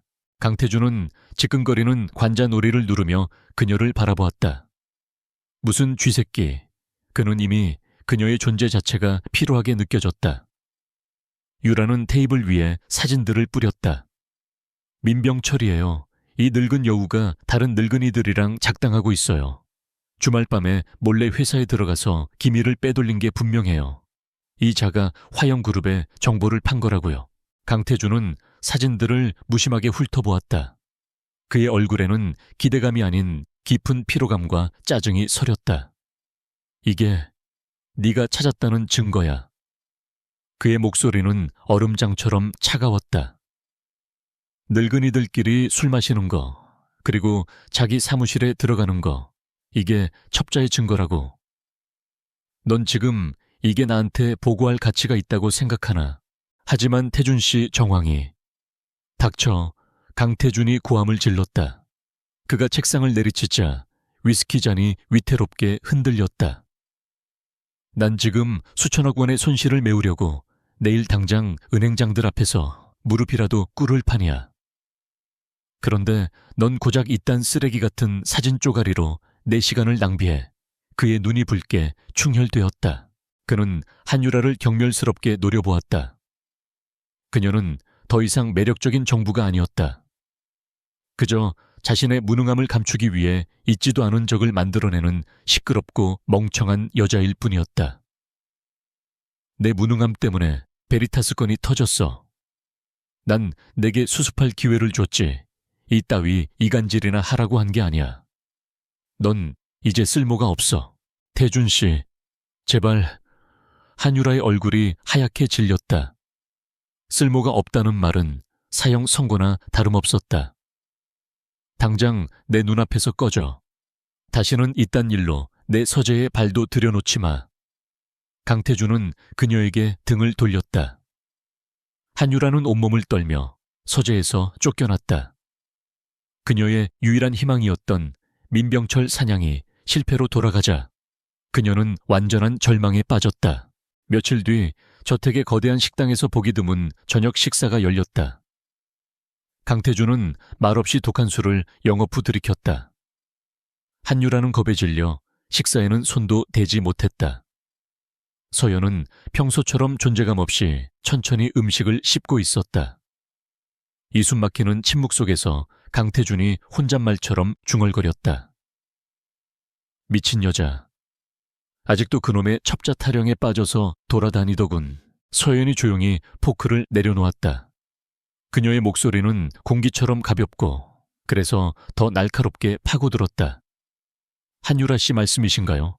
그녀는 태준을 바라보지 않고 마치 값비싼 도자기 접시를 보며 말하는 듯 했다. 그녀도 많이 절박한 거겠죠. 모든 것을 잃을까봐 두려운 사람처럼요. 사람은 너무 절박해지면 잊지도 않은 적을 만들어내기도 하니까요. 강태준의 술잔을 든 손이 잠시 멈칫했다. 잊지도 않은 적. 그 말은 방금 전 자신이 유라에게 퍼부었던 분노와 정확히 일치했다. 그는 처음으로 식탁 맞은편에 앉은 아내 이서연을 제대로 바라보았다. 그녀는 그저 슬프고 체념한 표정이었다. 그녀의 말에는 어떤 악의도 느껴지지 않았다. 그저 냉정한 관찰일 뿐이었다. 서연은 한 걸음 더 나아갔다. 그녀의 목소리에 미세한 걱정이 실렸다. 하지만 조금 염려는 됩니다. 그렇게 절박하게 무언가를 찾다 보면 없는 증거라도 만들어내려 할 수 있으니까요. 그녀는 잠시 뜸을 들인 뒤 결정적인 독침을 박아 넣었다. 그러다 실수로라도 태준 씨에게 진심으로 충성하는 사람들까지 다치게 할까 봐서요. 강태준의 눈빛이 차갑게 가라앉았다. 충성하는 사람들. 서연은 교묘하게도 민병철을 언급하지 않았다. 그녀는 한유라의 절박함이 당신의 조직 전체를 망가뜨릴 수 있다는 더 큰 의심의 씨앗을 심었다. 한유라가 자신의 무능을 덮기 위해 민병철이든 누구든 닥치는 대로 희생양을 삼으려 한다는 그림이 그려졌다. 강태준은 한유라가 민병철의 사진을 들고 왔을 때의 광기 어린 눈빛을 떠올렸다. 그리고 서연의 차분한 경고를 떠올렸다. 그는 서연의 말이 맞다고 결론 내렸다. 한유라는 이제 자신의 자산을 지키는 개가 아니라 주인을 물 수도 있는 미친 개였다. 그의 분노는 민병철이 아닌 한유라에게로 완전히 돌아섰다. 절망에 빠진 한유라는 마지막 발악을 했다. 강태준이 자신을 믿어주지 않자 그녀는 자신이 고용한 탐정을 통해 연예부 기자에게 정보를 흘렸다. 유진그룹 베리타스 사태 알고 보니 내부 암투 선대 회장 측근 M전무의 고의적 사보타주 의혹. 그녀는 여론을 이용해 강태준이 민병철을 조사하도록 압박하려 했다. 그러나 이것은 그녀의 무덤을 파는 행위였다. 다음 날 아침 증권가 정보지에 이 가십이 익명으로 실리자마자 강태준은 폭발했다. 그가 가장 혐오하는 것은 내부 분열이 언론에 노출되는 것이었다. 이것은 유진그룹의 주가와 신뢰도의 치명타였다. 그는 즉시 한유라를 거실로 끌어냈다. 이게 내가 한 짓이야. 그가 기사가 뜬 태블릿을 그녀의 얼굴에 집어 던졌다. 감히 언론에 이따위 추문을 흘려 네가 뭔데 유진그룹의 명예에 똥칠을 해. 그의 분노는 극에 달했다. 아니에요. 태준 씨, 난 그저 진실을 밝히려. 닥쳐, 넌 끝났어. 강태준은 경멸을 담아 말했다. 그는 즉시 경호 실장에게 명령했다. 당장 한유라의 모든 출입 카드를 정지시켜 이 집과 회사에서 그녀의 짐을 전부 빼내서 길바닥에 버려. 다시는 내 눈에 띄게 하지 마. 안 돼요, 태준 씨. 제발 나한테 이러지 마세요. 한유라의 비명은 처절했다. 하지만 경호원들은 망설임 없이 그녀의 팔을 붙잡아 저택 밖으로 끌어냈다. 그녀가 신었던 값비싼 구두 한 짝이 대리석 바닥에 나뒹굴었다. 강태준은 그 모습을 차갑게 지켜보았다. 이 모든 소동이 벌어지는 동안 서연은 2층 난간의 가장 깊은 어둠 속에 서 있었다. 그녀는 한유라의 비명소리가 현관문 밖으로 사라지는 것을 무표정하게 지켜보았다. 얽히고 설켰던 실타래가 마침내 풀렸다. 강태준은 자신의 손으로 자신의 방패막이자 정보원이 될 뻔했던 여자를 내쳤다. 서연은 또다시 피 한 방울 묻히지 않고 적의 가장 날카로운 이빨 하나를 뽑아버렸다. 이제 다음 무대를 준비할 시간이었다. 한유라가 쫓겨난 후 강태준의 저택은 폭풍 전야의 고요함이 아닌 이미 폭풍이 휩쓸고 간 뒤의 폐허처럼 스산했다. 강태준은 며칠 동안 서재에 틀어박혀 나오지 않았다. 그는 베리타스 바이오 사태로 입은 수천억 원의 손실과 추락한 주가, 그리고 이사회의 싸늘한 시선이라는 현실을 정면으로 마주해야 했다. 그의 왕국은 흔들리고 있었다. 그의 오만함은 상처 입었지만 꺾이지는 않았다. 오히려 그는 더욱 위험한 도박을 준비했다. 이 모든 손실을 한 번에 만회하고 감히 자신에게 의구심을 품었던 원로들을 찍어 누르며 자신의 절대 권력을 다시금 증명할 거대한 한방. 그는 독일의 첨단 소재 기업 크로노스 인더스트리, 케이로노스 인더스트리와의 대규모 합병을 추진하기로 결심했다. 이것은 그의 경력에서 가장 큰 규모의 거래였다. 크로노스는 차세대 배터리 소재 기술을 보유한 유망 기업이었지만 최근 경영난을 겪고 있었다. 강태준은 이 기회를 놓치지 않았다. 그는 이사회를 소집해 유진그룹에 막대한 현금성 자산을 쏟아부어 크로노스를 인수 합병하겠다고 선언했다. 크로노스의 기술력과 유진의 자본력이 만나면 우리는 글로벌 시장을 제패할 것입니다. 베리타스 건으로 시끄러웠던 잡음들은 이 거대한 성공 앞에서 모두 사라질 겁니다. 그의 목소리는 광적인 확신으로 가득 차 있었다. 이사회는 또다시 그의 독주에 침묵했다.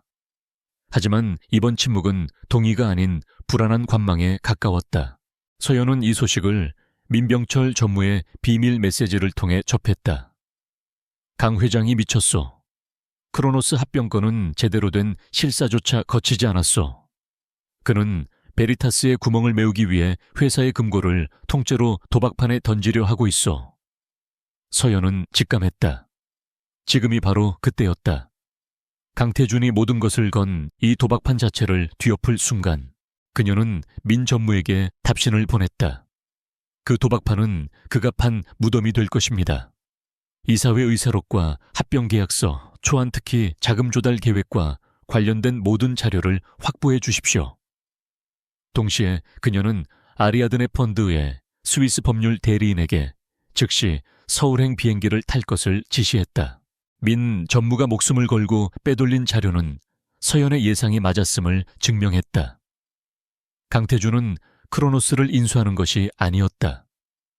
그는 크로노스의 부실 경영진과 결탁하여 실제 가치보다 최소 30% 이상 부풀려진 가격으로 회사를 사들이려 했다. 그리고 그 차액의 상당 부분은 서연이 추적해온 블루크레스트 캐피털로 흘러 들어가도록 설계되어 있었다. 이것은 합병이 아니라 그룹의 자산을 해외로 빼돌리기 위한 거대한 사기극이었다. 강태준은 베리타스의 손실을 메우는 척하면서 실제로는 자신의 비자금을 채우고 있었다. 그는 자신의 탐욕을 위해 유진그룹 전체를 침몰시킬 준비가 되어 있었던 것이다. 서연은 차가운 분노로 몸을 떨었다. 서연은 밤을 새워 이 모든 증거를 분석하고 정리했다. 부풀려진 기업 가치 평가 보고서 블루크레스트 캐피털로 향하는 의심스러운 자금 흐름도, 그리고 강태준과 크로노스 측 경영진이 비밀리에 나눈 이메일 내역까지. 그녀는 이 자료들을 스위스 변호사에게 전송하며 주주총회에서의 공격 계획을 하달했다. D-Day, 유진그룹 임시 주주총회장. 거대한 강당은 팽팽한 긴장감으로 가득 차 있었다.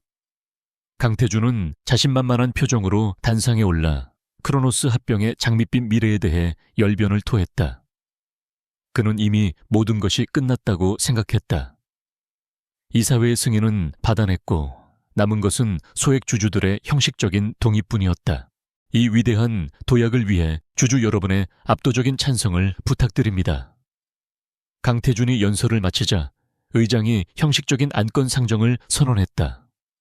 그럼 크로노스 인더스트리 합병 승인의 건을 표결에 붙이겠. 바로 그때였다. 강당 뒤편에서 낮고 단호한 목소리가 울려 퍼졌다. 이장님, 이에 있습니다.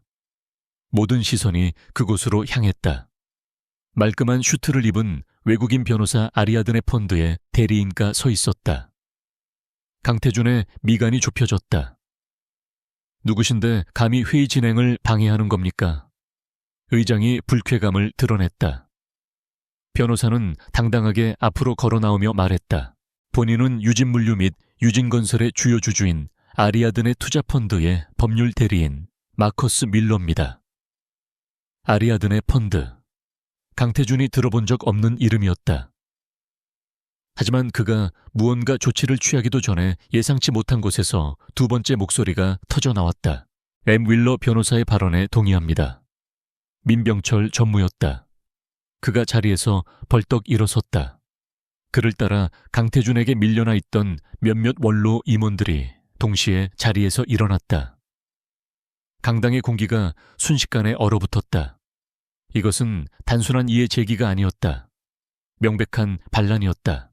강태준의 얼굴이 분노로 일그러졌다. 민전무, 지금 무슨 짓이오?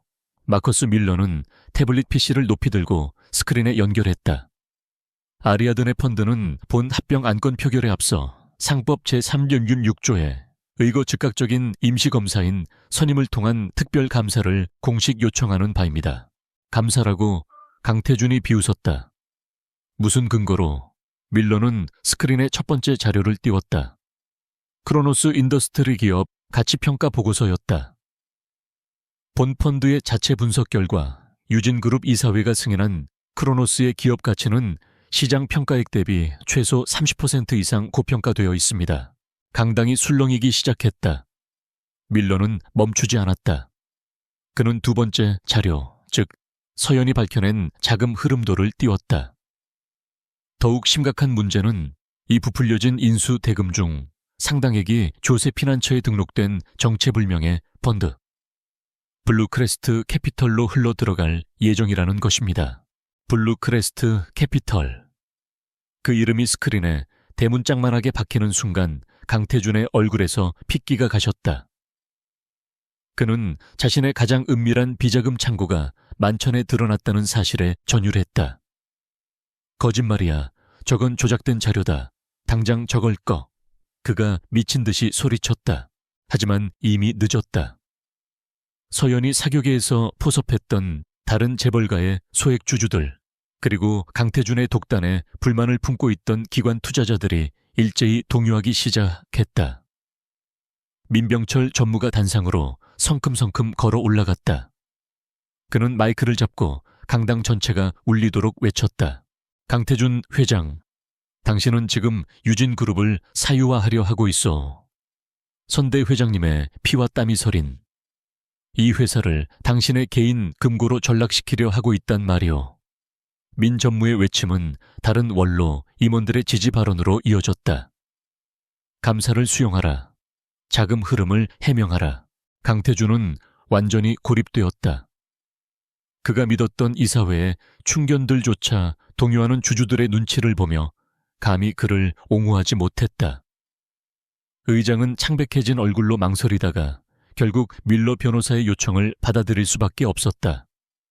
크로노스 합병 안건 표결은 특별감사 결과가 나올 때까지 무기한 보류합니다. 망치가 내려쳐지는 순간 강태준은 다리가 풀려 의자에 주저앉았다. 그의 가장 야심찬 계획, 그의 마지막 도박이 산산조각 났다. 그는 자신을 이 완벽한 함정에 빠뜨린 정체불명의 이름, 아리아드네 펀드를 중얼거렸다. 아리아드네, 대체 누구냐?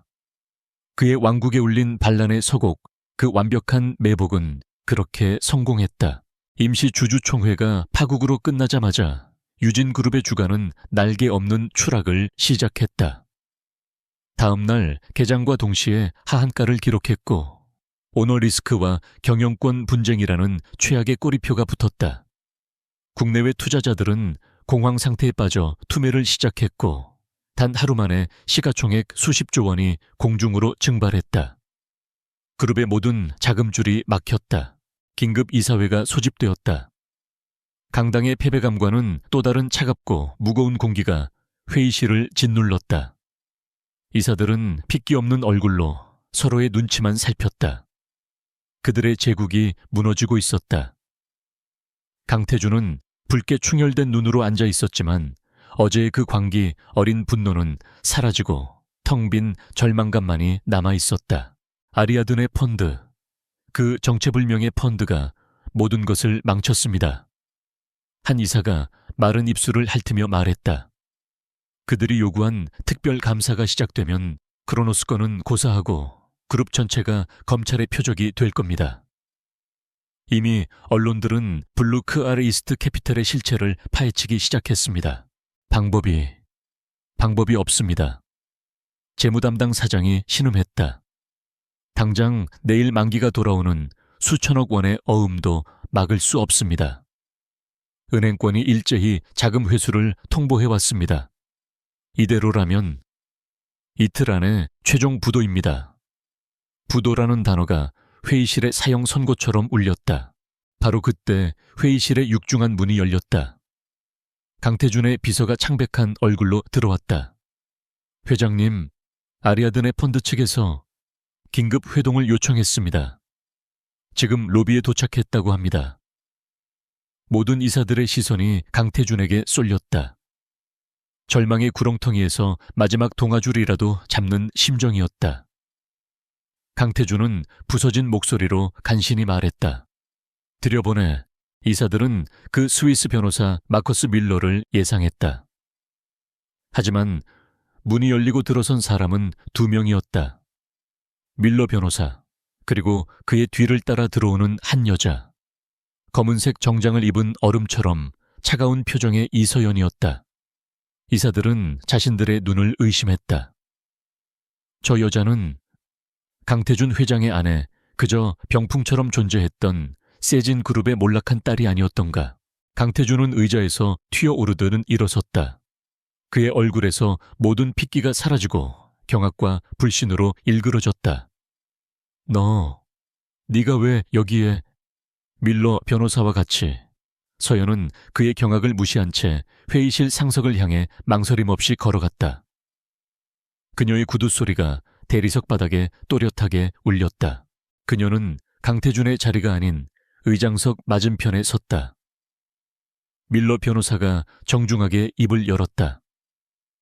여기 계신 분들께 아리아드네 투자펀드의 실소유주이자 최고 결정권자이신 이서연 대표님을 소개합니다. 회의실은 숨소리 하나 들리지 않는 진공 상태가 되었다. 강태준은 비틀거리며 책상을 짚었다. 거짓말이야. 저 여자가 어떻게... 서여연은 태블릿 PC를 꺼내 회의실 스크린에 연결했다. 그녀의 목소리는 지난 몇 달간 저택에서 들었던 순종적인 아내의 목소리가 아니었다. 그것은 전장을 지휘하는 사령관의 목소리였다. 유진그룹은 현재 파산 직전입니다. 하지만 여러분에게는 아직 선택지가 남아 있습니다. 스크린에 유진그룹 비상경영 정상화 계획이라는 제목이 떴다. 저는 이 자리에 복수를 하러 온 것이 아닙니다. 저는 제 것을 되찾고 부패한 것을 도려내기 위해 왔습니다. 그녀의 시선이 처음으로 강태준을 향했다. 그리고 유진그룹은 이제 제 것입니다. 그녀는 대담하고도 완벽하게 준비된 구조조정안을 발표하기 시작했다. 그것은 파괴가 아닌 정교한 외과 수술 계획이었다. 첫째, 유진그룹은 즉시 강태준 회장의 모든 직무를 정지하고 그를 배임 및 횡령 혐의로 이사회 차원에서 고발해야 합니다. 이것이 아리아드네가 긴급 자금을 지원하기 위한 첫 번째 전제 조건입니다. 강태준이 포효했다. 내까짓게 감히. 하지만 서연은 눈 하나 깜짝하지 않고 다음 페이지로 넘겼다. 둘째, 크로노스 합병 계약은 즉각 파기합니다. 동시에 강태준 회장이 불법적으로 취득하려 했던 세진 바이오 부지를 포함한 모든 부실 자산을 즉각 매각 처분합니다. 이 매각 대금으로 급한 부채를 상환할 것입니다. 그녀의 아버지가 마지막까지 지키려 했던 그 땅. 강태준이 그녀의 결혼 지참금으로 빼앗아갔던 그 땅이 이제 강태준의 목을 조르는 칼이 되어 돌아왔다. 서연은 말을 이었다. 셋째 아리아드네 펀드는 유진그룹의 핵심 계열사인 유진전자와 유진중공업의 5조 원 규모의 긴급 운영 자금을 수혈할 것입니다. 단 이 자금은 민병철 전무님을 위원장으로 하는 비상경영위원회에 감독해서만 집행됩니다. 민병철 전무가 놀라 고개를 들었다. 서연은 그에게 가볍게 고개를 끄덕였다. 그녀는 자신의 동맹을 잊지 않았다. 그녀는 회사를 파괴하는 것이 아니라 썩은 머리를 잘라내고 건강한 몸통은 살리겠다는 명확한 비전을 제시했다. 이사들은 혼란에 빠졌다. 강태준을 버리고 이 정체모를 젊은 여자의 손을 잡아야 하는가. 바로 그때 특별감사팀의 중간 보고서가 긴급 안건으로 회의실에 전달되었다. 크로노스 건을 파헤치던 감사팀은 예상치 못한 연결고리를 발견했다. 과거 베리타스 바이오 인수 시도 당시 강태준이 한유라를 유진 바이오 대표로 내정하고 그녀를 통해 비자금을 조성하려 했던 정황 증거였다. 한유라가 자신의 야망을 위해 멋대로 서명했던 수십억 원대의 허위 경비 청구서와 자금이체 요청서들이 발견된 것이다. 강태준은 이미 쫓겨난 한유라의 이름을 보자 이것이 자신의 마지막 탈출구임을 직감했다. 그는 이사들을 향해 절박하게 외쳤다. 보시오, 저 한유라라는 여자가 모든 것을 꾸민 거요. 저 여자가 나에게 의도적으로 접근해 베리타스 건을 망쳤고 이번 크로노스 건 역시 저 여자의 농간에 닥치시오 강 회장 민병철 전무가 책상을 내리치며 고함을 질렀다. 이미 블루크레스트 캐피털의 실소유주가 당신이라는 증거가 차고 넘치는데 어디서 감히 죽은 사람에게 죄를 뒤집어 씌우려 하쇼. 그는 이사들을 향해 돌아섰다. 여러분, 선택해야 합니다. 저 부패한 자와 함께 침몰할 것입니까? 아니면 이서연 대표의 손을 잡고 회사를 살릴 것입니까? 모든 시선이 서연에게로 향했다. 그녀는 여전히 미동도 없이 서 있었다. 그녀의 눈은 이사들에게 단 하나의 메시지만을 전달하고 있었다. 세상은 이미 내 앞에 무릎 꿇기 시작했다. 당신들의 차례다. 의장이 떨리는 손으로 거수기를 들었다. 강태준 회장 해임 및 이서연 대표의 비상경영 정상화 계획 수용의 건을 표결에 붙이겠습니다. 잠시의 정적. 그리고 민병철 전무의 손이 가장 먼저 올라갔다. 이어서 재무담당 사장의 손이 올라갔다. 하나둘, 강태준의 사람들이 그에게 등을 돌렸다. 결과는 만장일치였다. 강태준은 텅 빈 눈으로 그 광경을 바라보았다. 안 돼. 이럴 수 없어. 여긴 내 회사야, 내 거라고. 그의 절규는 텅 빈 회의실에 울렸지만 이제 아무도 그의 말을 듣지 않았다. 보안 요원들이 들어와 그의 팔을 붙잡았다. 서연은 차갑게 말했다. 끌어내세요. 강태준이 짐승처럼 울부짖으며 끌려나갔다. 회의실에는 다시 정적이 찾아왔다. 서연은 비로소 의장석에 천천히 앉았다. 그녀는 배신으로 시작된 결혼을 통해 이 지옥의 성에 들어왔고 이제 그 성의 주인이 되었다. 재계의 거물들 한때 그녀를 무시하고 멸시했던 세상이 그녀의 계획안 앞에서 고개를 숙였다. 여왕의 책략은 완벽하게 성공했다. 그날 밤 한강이 내려다 보이는 신혼집의 빌라는 유령의 성처럼 고요했다. 이서연은 모든 불을 끈 채 통유리창 앞에 서서 도시의 야경을 내려다보고 있었다. 이곳은 그녀의 치욕이 시작된 장소이자 그녀의 복수가 완성될 마지막 무대였다. 이사회에서 짐승처럼 끌려나간 강태준이 이대로 순순히 무너질 리 없었다. 그는 분명히 이곳 자신의 영토라고 생각했던 이 감옥으로 돌아올 터였다. 그녀의 예상은 틀리지 않았다. 자정이 가까워질 무렵 저택의 정문에서 굉음이 들렸다. 경비 초소를 들이받고 부서진 스포츠카의 엔진 소리가 밤의 정적을 찢었다. 곧이어 현관문이 거칠게 열리고 강태준이 비틀거리며 들어섰다. 그는 값비싼 양복이 엉망으로 구겨진 채였고 술 냄새와 광기가 뒤섞인 땀을 뻘뻘 흘리고 있었다.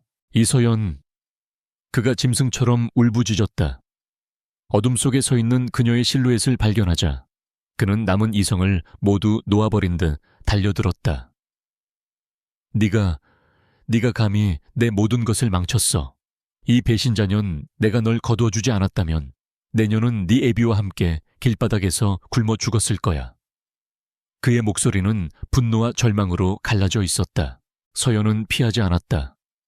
그녀는 그저 자신을 향해 돌진하는 파산한 왕을 차갑게 바라볼 뿐이었다. 내가 망친 게 아니야. 강태준, 그건 처음부터 내 것이 아니었어. 넌 그저 네 아버지의 유산 위에 군림하던 탐욕스러운 약탈자일 뿐이지. 그녀의 목소리는 얼음처럼 차가웠고 그 차가움이 태준의 관계를 더욱 부채질했다. 닥쳐, 내까짓게 뭘 안다고. 강태준이 손을 뻗어 서연의 목을 거칠게 움켜쥐었다.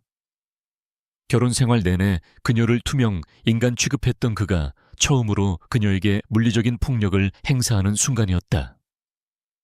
그의 소나귀에 힘이 들어가자 서연의 숨이 막혔지만 그녀의 눈은 조금도 흔들리지 않았다. 그녀는 두려워하는 대신 그를 경멸하고 있었다. 이게 내가 가진 전부야 고작 폭력. 그녀가 숨막히는 목소리로 속삭였다. 날 죽여. 하지만 그래도 넌 이미 끝났어. 그 순간 거실의 모든 조명이 일제히 켜졌다. 현관과 2층 계단에서 건장한 보안 요원들이 쏟아져 들어왔고 그들 뒤에는 민병철 전무가 굳은 표정으로 서 있었다. 강태준의 손이 반사적으로 서연의 목을 놓았다. 그는 사방이 포위되었다는 것을 깨달았다. 이들은 유진그룹의 보안팀이었지만 이제 더 이상 그의 명령을 받지 않았다.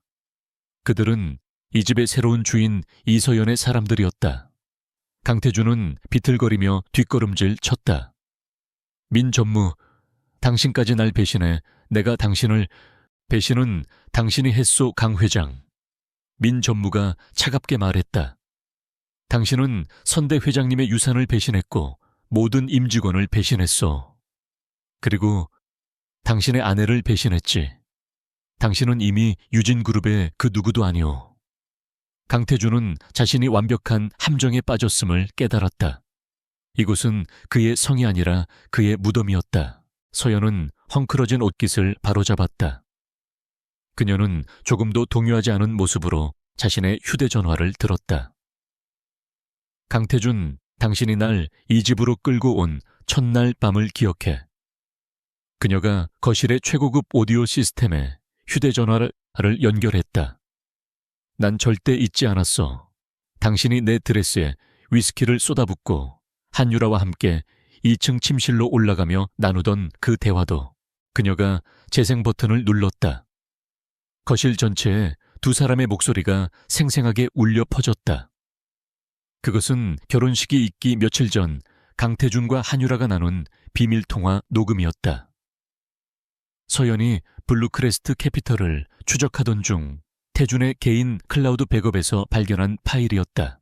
녹음 강태준. 걱정 마, 유라야. 결혼 그거 그냥 서류상 쇼일 뿐이야. 그 세진 바요. 부지만 손에 넣으면 돼. 그 멍청한 이서연은 그냥 우리 집안의 장식품, 아니, 네, 한여 정도로 쓰면 되지. 녹음 한유라. 정말 태준 씨, 그럼 나 그 집. 녹음 강태준.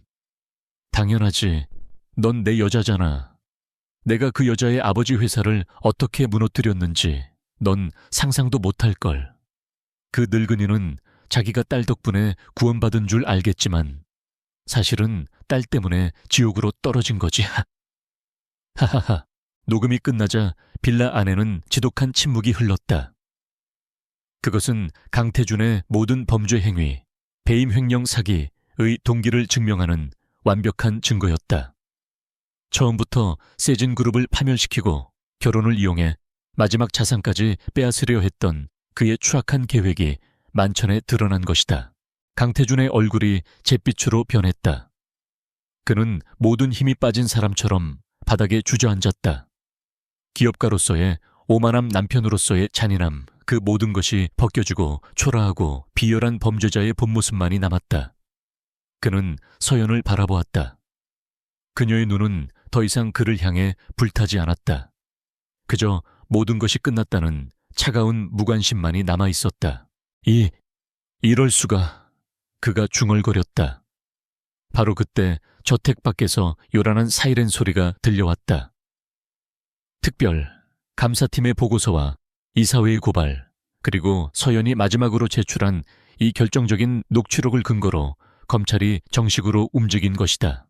중앙지검 특수부 검사들과 수사관들이 보안 요원들의 안내를 받으며 거실로 들어섰다. 검사가 굳은 표정으로 강태준 앞에 섰다. 강태준 씨, 특정경제범죄, 가중처벌 등에 관한 법률 위반, 즉 업무상 배임 및 횡령 혐의로 당신을 긴급 체포합니다. 수사관들이 그에게 다가가 차가운 수갑을 채웠다. 강태준은 저항하지 않았다. 아니, 저항할 힘조차 남아있지 않았다. 그는 망연자실한 채 수사관들에게 끌려나갔다. 그가 현관을 나설 때 거실 벽에 걸린 대형 TV에서 긴급 속보가 흘러나왔다. 속보. 검찰 유진그룹 비자금 의혹 한유라 씨도 공항에서 긴급 체포. 그는 자신을 파멸로 이끈 또 다른 여자의 몰락을 보며 허탈한 웃음을 터뜨렸다. 서효연은 그가 완전히 사라질 때까지 그 자리에 미동도 없이 서 있었다. 심판의 날은 끝났다. 그녀에게 지옥을 선물했던 두 남녀는 이제 법의 심판을 받게 되었다. 그녀는 천천히 1층 구석, 자신이 처음 배정받았던 작은 방으로 걸어갔다. 문을 열자 그날 밤 위스키에 젖었던 찢어진 웨딩드레스 조각이 상자 안에 고이 보관되어 있었다. 그녀는 그 상자를 들고 불타는 벽난로를 향해 걸어갔다. 다음날 새벽 대한민국은 발칵 뒤집혔다. 유진그룹 강태준 회장의 긴급 체포 소식은 모든 뉴스에 헤드라인을 장식했다. 충격. 유진그룹 강태준 회장 수조원대 배임 횡령 혐의로 체포. 단독. 몰락한 세진그룹의 딸 이서연 유진그룹의 새로운 주인으로. 드라마 같은 복수극. 언론은 밤새 그녀의 행적을 쫓았고 아리아드네 펀드의 실체가 그녀였음을 앞다투어 보도했다. 그녀는 더 이상 비운의 신데렐라나 굴욕적인 재벌가의 안주인이 아니었다. 그녀는 적의 심장부에서 칼을 갈아 거대 제국을 무너뜨린 냉혹한 전략가 철의 여왕으로 불리기 시작했다. 그날 아침 이서연은 유진그룹 본사 1층 로비에 섰다. 수백 명의 직원들이 불안과 호기심이 뒤섞인 눈으로 그녀를 바라보고 있었다. 그녀는 어제와 같은 검은색 정장 차림이었지만 어깨에는 보이지 않는 왕관의 무게가 실려 있었다. 그녀는 민병철 전무 이제는 비상경영위원회 위원장과 함께 엘리베이터에 올랐다. 최고층 강태준이 앉았던 회장실. 그곳은 어젯밤의 광기와 절망이 휩쓸고 간 흔적이 역력했다. 깨진 유리 조각과 서류들이 바닥에 흩어져 있었다. 서연은 그 방을 둘러보지 않았다. 그녀는 곧바로 이사회가 열리는 대회의실로 향했다. 어제 그녀에게 굴복했던 이사들이 창백한 얼굴로 그녀를 기다리고 있었다. 오늘부로 유진그룹 비상경영위원회의 공식 업무를 시작합니다. 그녀의 목소리는 차갑고 명료했다. 우리의 첫 번째 임무는 생존입니다. 두 번째 임무는 정화입니다. 그녀는 지체할 시간이 없었다. 즉각적인 자산 실사에 착수했고 강태준이 버려놓은 모든 부실 프로젝트를 동결시켰다. 그녀의 계획은 어제 이사회에서 발표했던 대로 한치의 오차도 없이 진행되었다. 그녀는 가장 먼저 블루크레스트 캐피털과 크로노스 인더스트리 관련자들을 모두 해임하고 법적 조치를 취했다. 동시에 그녀는 강태준이 그녀의 아버지를 파멸시키기 위해 이용했던 바로 그 세진바이오 부지를 시장에 매물로 내놓았다. 모두가 놀랐다. 그녀가 그 땅을 되찾아 가문의 영광을 재현할 것이라 예상했기 때문이다. 하지만 서연은 달랐다. 저 땅은 부패의 상징입니다. 유진그룹은 저 땅을 매각한 대금으로 세진그룹의 피해자들에게 우선적으로 보상금을 지급할 것입니다. 과거의 상처는 돈이 아닌 정의로 갚아야 합니다. 그녀의 이 결정은 시장에 강력한 신호를 보냈다. 이서연은 사적 복수에 눈이 먼 것이 아니라 그룹을 정상화시킬 유일한 리더라는 신뢰. 그녀의 결정에 자금줄을 끊었던 은행들이 다시 움직이기 시작했다. 그들은 그녀에게 면담을 요청했다. 한때 그녀를 무시했던 재계의 거물들이 그녀의 비서실을 통해 줄을 서기 시작했다. 몇 달이 흘렀다. 서연은 단 하루도 쉬지 않았다. 그녀는 강태준이 방치했던 유진중공업과 전자부문에 막대한 자금을 투입했다. 민병철 전무의 지휘 아래 잊혔던 기술자들이 다시 현장으로 복귀했고 공장은 활기를 되찾았다. 그녀는 탐욕스러운 금융업자가 아니라 냉철한 제조업의 신봉자처럼 움직였다. 그 사이 강태준과 한유라의 재판이 진행되었다. 법정에서 두 사람은 서로에게 책임을 떠넘기며 추악한 진실 공방을 벌였다. 한유라는 강태준에게 속았다고 울부짖었고 강태준은 한유라의 사치와 야망 때문에 모든 것이 시작되었다고 고함을 질렀다. 그들의 배신은 마지막 순간까지 서로를 물어뜯었다. 결국 법의 심판은 엄중했다.